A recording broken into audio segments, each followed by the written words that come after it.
नमस्कार दोस्तों, स्वागत है आप सभी का आपके अपने चैनल द रिटेल इन्वेस्टर में। दोस्तों, रिलायंस इंडस्ट्रीज अगर आप देखेंगे तो अभी आपकी स्क्रीन में आपको स्टॉक दिख रहा होगा। लगभग स्टॉक 1.25% की तेजी दिखा रहा है दोस्तों। ठीक है, और रिलायंस इंडस्ट्रीज के ऊपर मुझे लगता है मैं कई बहुत समय के बाद आपके सामने वीडियो लेकर के आया हूँ।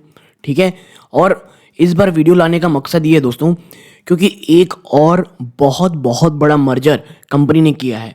बट ये वीडियो मर्जर के लिए नहीं है दोस्तों, बट मर्जर के बाद जो सिनेरियोज बन रहे हैं और as a investor Reliance Industries क्यों आने वाले कुछ आप समय में देखेंगे कि एक बहुत बड़ी एक ऐसा आप कह सकते हैं एक वो कहते हैं ना दोस्तों कि एक इतनी बड़ी जाइंट बन जाएगी इंडिया की, जिस कंपनी को ओवरकम कर पाना बहुत टफ होगा। बट ये जो आप तेजी देख रहे हैं ना, प्लीज इसके बहकावे में मत आइएगा।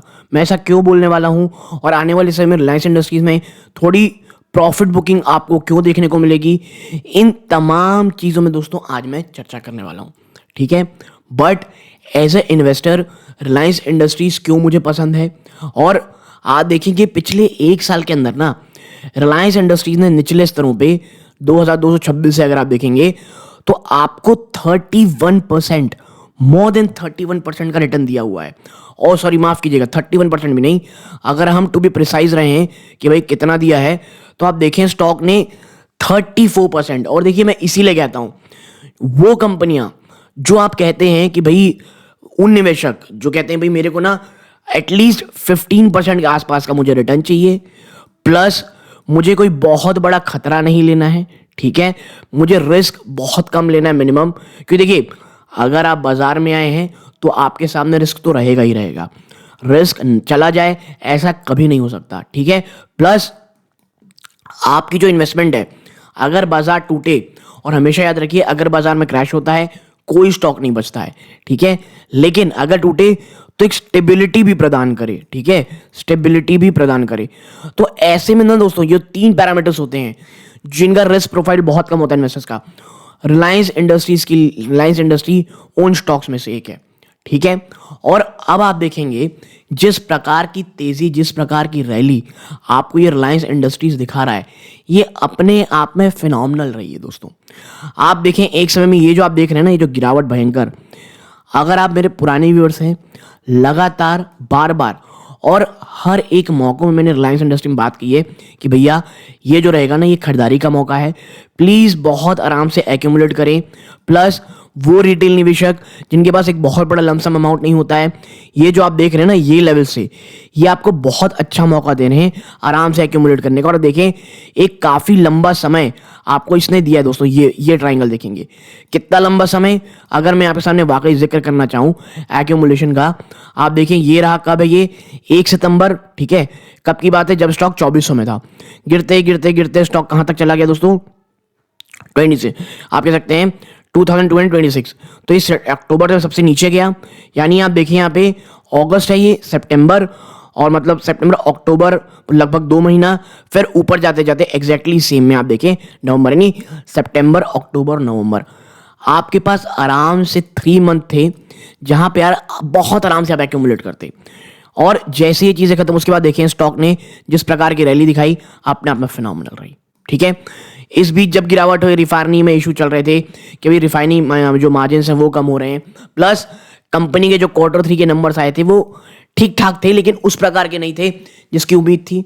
इतना ही नहीं दोस्तों, अब क्या हो रहा है, एक बहुत बड़ी डील आपके सामने आई है।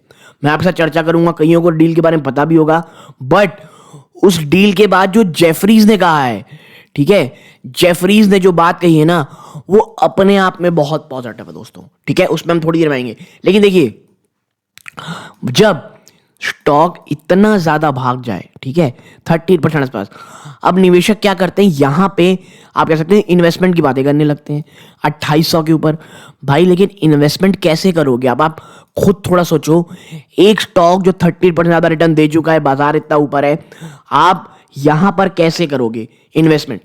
मैं ये कहूंगा अगर आप करना भी चाहते हैं, ओके ठीक है कर लीजिए, बट प्लीज बहुत इत्मीनान से एक्यूमुलेट के मोड में रहिए, एक्यूमुलेशन के मोड में, ना कि इन्वेस्टमेंट के मोड में।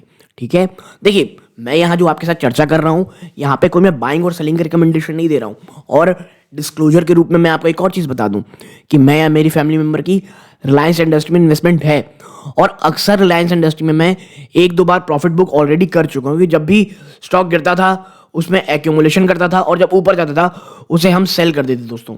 ठीक है, और इस बार भी क्या हुआ, स्टॉक को यहाँ आराम से एक्यूमुलेट कीजिए इस एरिया में, अब यहाँ पे रखे हुए हैं।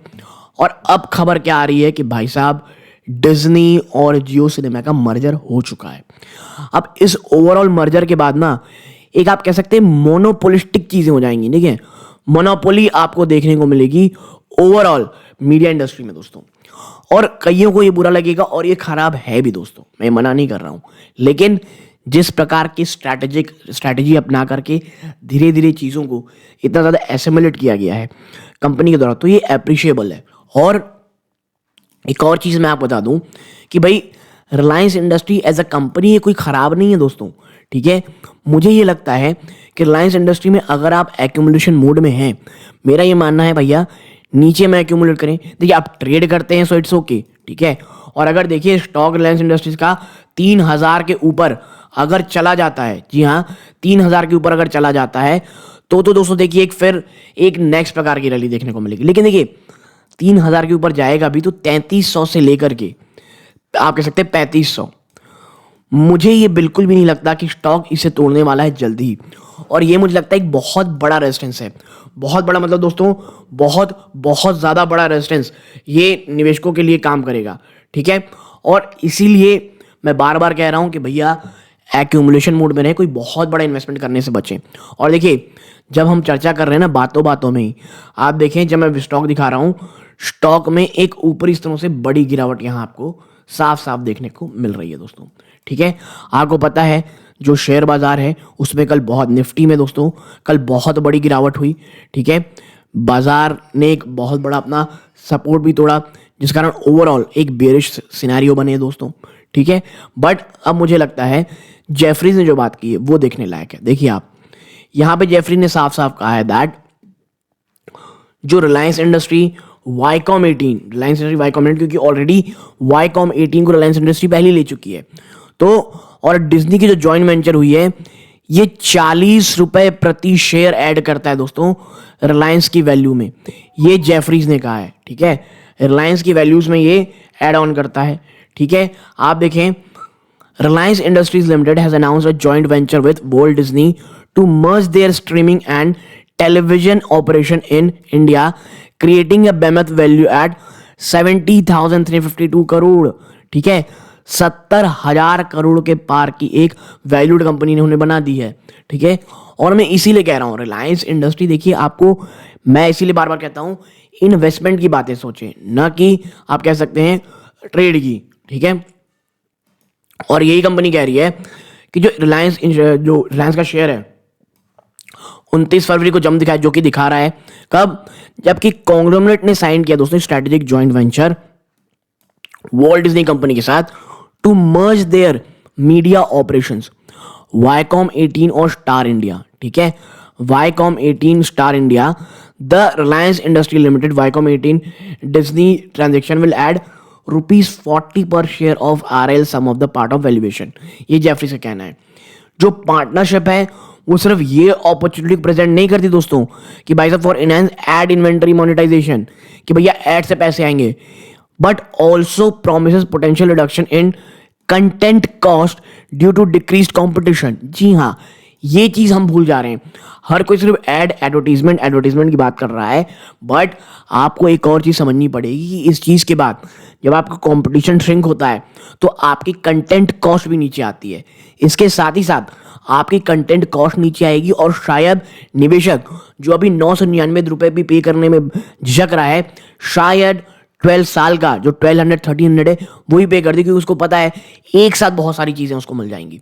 ओके, आप देखें जो RIL और वाईकॉम 18 डिज्नी का जॉइंट वेंचर है will result in what will become India's largest media empire. जी हाँ, इंडिया का लार्जेस्ट मीडिया एम्पायर ही बनेगा, spanning TV broadcasting, streaming, movie और स्पोर्ट्स।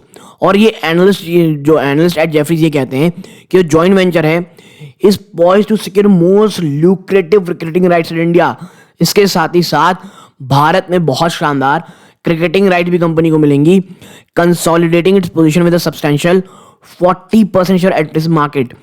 40% की एडवर्टीजमेंट मार्केट कंपनी को मिल जाएगी दोस्तों। और देखिए, मैं एक और चीज बता दूं कि मैं इस बात को लेकर के आश्चर्य नहीं रहूंगा कि आने वाले समय में भाई साहब, आने वाले 5 सालों के अंदर अगर रिलायंस इस पूरी की पूरी जो मीडिया इंडस्ट्री है उसके लिए अलग से एक स्टॉक तैयार कर दे, ठीक है।